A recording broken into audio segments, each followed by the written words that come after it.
Let's do a van tour of our 2016 Promaster, what we call the ultimate boondocker. You can see it's based on the 1500. We tinted the windows to try and give it a little less solar gain.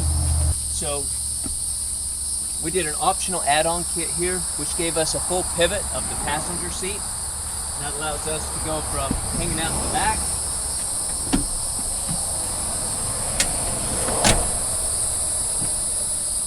to navigator. If we go inside,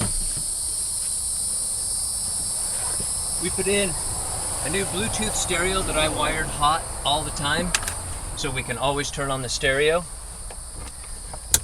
We put in a backup camera down here. I permanently mounted this in because it's always an issue with what we see back there. I've got a small solar panel that I keep on the dash. This goes back into the van battery system to make sure that if we run the stereo, that we're always keeping the van battery topped up. And let's move into the back. Your speakers. Now, I've also added a couple of speakers here because the ones that came with the factory setup were just not very good. Back here,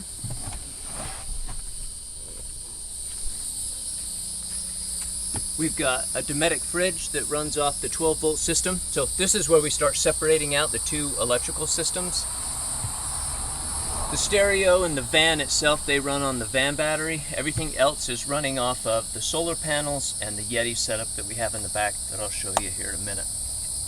So we've got our fridge set up here. What I did on the floor was I put down what is basically a gym floor. Give us some nice squish and take out some of the road noise. And then we laid a rug on top of there to try and hide any of that badness. We put in a drawer set and cabinet set from IKEA. I built the countertop out of a piece of 150-year-old pine that somebody else had that we planed down, joined together, and built the countertop. Thank you, Frank. We love you. I had to put in this. This is on a spring hinge system. This keeps the drawers closed so that every time I make a left, I don't spill out everything. Under the sink, so the main water system is in the back. This is actually like a gray water system, so I have the ability to shut a valve down there and just fill this tank with water out of the sink. I also have the ability to open that valve and dump it on the ground. I'll show you when we go around the other side of the van.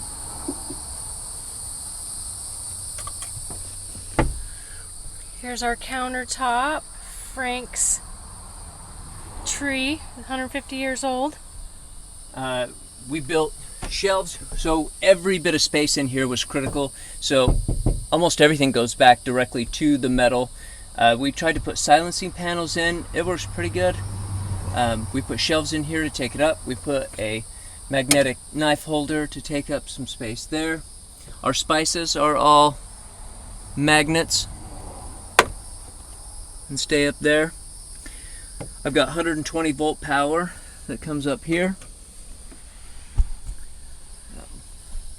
We have a full-size bed up here.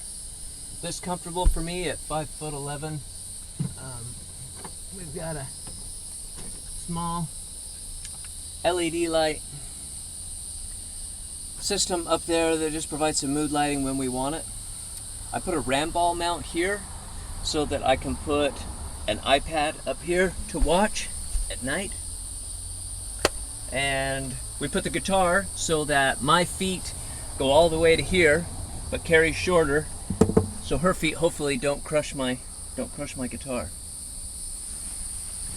To keep it comfortable inside, you know, airflow is critical.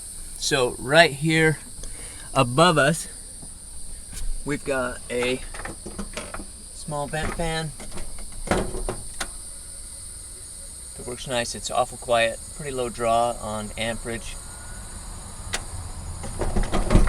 And because it makes a little bit of whistling noise when we're not using it, I mounted magnets around here, and then I sewed magnets in this case so it all just holds up there nice and tight. The LED lights above are on switches here that turn on and off the whole system.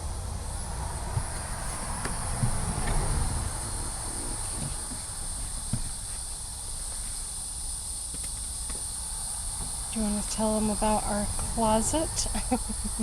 So we've got storage. We tried to build into every little compartment. So above the wheel wells, I've got small storage here. We've got closed storage is inside these totes or with these small hang-up sections. And then you can see behind it, an upgrade for this trip, we added an air conditioner that vents out the back of the van, but dumps air in here. And this is kind of a bulkhead between them, so it creates that. This is also, if you can see back there, this has got the inverters back there, so when we're driving we can charge the battery system. There's tripod and the folding chair, one of the two folding chairs that we take with us everywhere. That system's all there. And because we want to keep it comfortable, and when we can't run the air conditioner, we have a screen set up that comes down from here to screen in this doorway, and that helps keep it comfortable. And then when we want to come in, I'm poking my head through the screen. So we've got that so we can let it in without letting the bugs in, and it's a fine mesh. And if you've never shopped for screens, the kind that blocks no seams and the kind that doesn't, those are two different types of screen, and it's depending on where you're going, it's really important. Okay, let's take a look out here and I'll show you. So we wanted it to be comfortable in the heat. So on our roof rack, it fits snug inside here. I've got pieces of 3/4 pipe.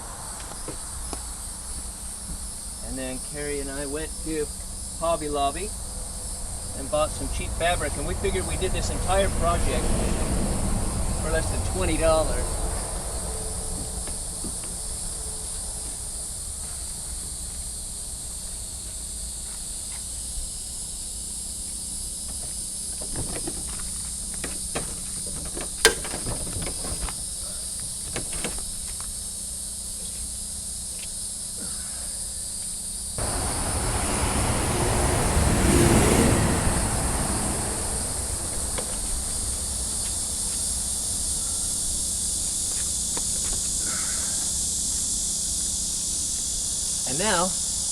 And there's one more that comes out the center to hold this up. But for $20, we now have a shaded entrance and exit to the van, which again, especially if you park somewhere on a western exposure, is really nice in the afternoon. So we keep moving around. We got a ladder on back. That helps me access what's on top.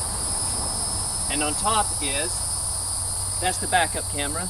It's got a nice wide view, and it also sees in the dark, so it's also our rear of the van security. But I've also got 275 watts of Renogy solar panels up there, and another 60 watts of the Goal Zero Boulder solar panels. Also got a cargo enclosure up there, and that helps us with stuff that we don't need routinely. We can stick that in up there, so stuff like our snorkeling gear, sleeping bags, cold weather gear that we only need in certain places can get put away there. So the doors, and this is the nice thing on the Promaster, the doors do a full open. And I've just got some hanging storage here. And then this is a fold down table, and this just perfectly fits the 2-burner propane stove.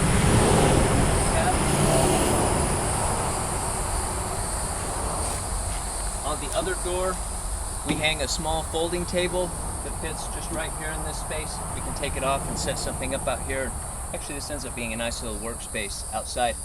And in fact, I can put another piece of fabric over this if I want to shade the back of the van. So from the back, most of the time we try and keep these down, especially when we're rolling. Just helps keep the dust and all the noise down. But when you want to see up, this is where we have tool compartments. So these are both filled with various tools, cordless drills, cordless tools, wrench sets, backpacking equipment, filled with all sorts of stuff like that. Everything that we think we need for the trip. Got a machete close in case there's bears, tire chains. This is the air conditioner. So from here, this exhausts the hot air out. So whenever we are able to plug in somewhere, and this system won't really run on this, I mean it will, but not for a long enough period that it's beneficial. So when we can plug this in, we also put a small fan here to help eject the heat out. Otherwise it does have a tendency to make the bed a little warmer than we like. So the other half, this is a small horizontal propane tank. This is that 2-burner stove that I set up over there. And this is the Goal Zero Yeti. This is kind of the centerpiece of the electrical system. So we're able to bring multiple inputs in, and those can be, these are AC inputs. These are AC inputs. These you just plug them in and they charge. It's also coming from the Renogy solar panels and from the Boulder solar panels, and it gives us 120 volt out, USB out, a small 12 volt system, and the main 12 volt out here. And this is what feeds the lights and the fan and the water pump and the rest of the system. And speaking of which, this is the water pump for the house water system. And we had a dedicated tank before, but I didn't like the idea of being pinned on that, so I put in a little better pump that would be able to pump completely dry without damaging it, and it's self-priming. And so now what I have is I just have a tank there that I can stick the water in, and then this is the end. So this goes down inside the water tank and draws it up. But if we're somewhere where I can hook up, it's a female hose, so I can just hook a hose on here and we have full-time water all the time. So this allows us to, if something goes wrong with this tank, we can just replace it. We can put in a regular like tank that you would see in an office cooler, like that. So there's small switches here. There's a switch to turn on the pump for the water system. That provides power to that. This is the extension hose so that I don't have to move the small horizontal propane tank to cook with the stove. And then from here, when it gets cold enough, we can also feed that through and run a heater inside and not have to use the small 1-pound tanks. I also picked up this trip, a small regulator that I can fill 1-pound tanks with, like your standard 20-pound tank, propane tank. So that's pretty cool, and I'm looking forward to that. Honey, why do you have a Roto-Rooter magnet? Oh yeah, so this is why we call it the ultimate boondocker. So because you know, it can be conspicuous with some of these things. It never hurts to blend.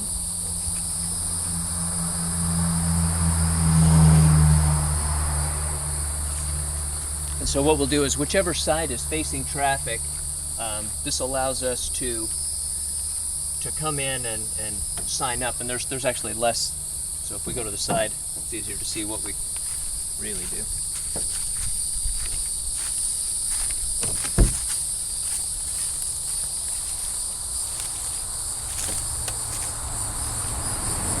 So again, it won't pass close inspection. But what we found is that if you want to park on a residential street, as long as you don't make a lot of noise, and as soon as you park, you immediately go to bed, you're not playing music, lights, things like that, that it's close enough that people just think, oh, it's some service van at the neighbor's house, and nobody wants to call the police on the Roto-Rooter man. So, and nobody wants to steal the tools that a Roto-Rooter man has in his van. So we find that all beneficial. Let me give you a view up top.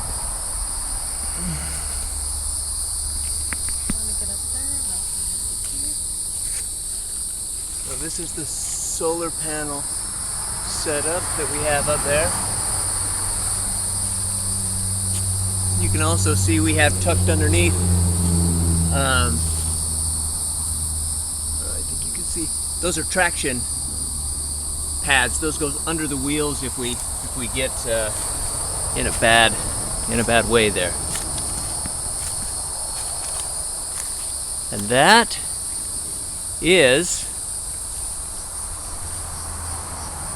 our home on wheels. And thanks for letting us give you a tour.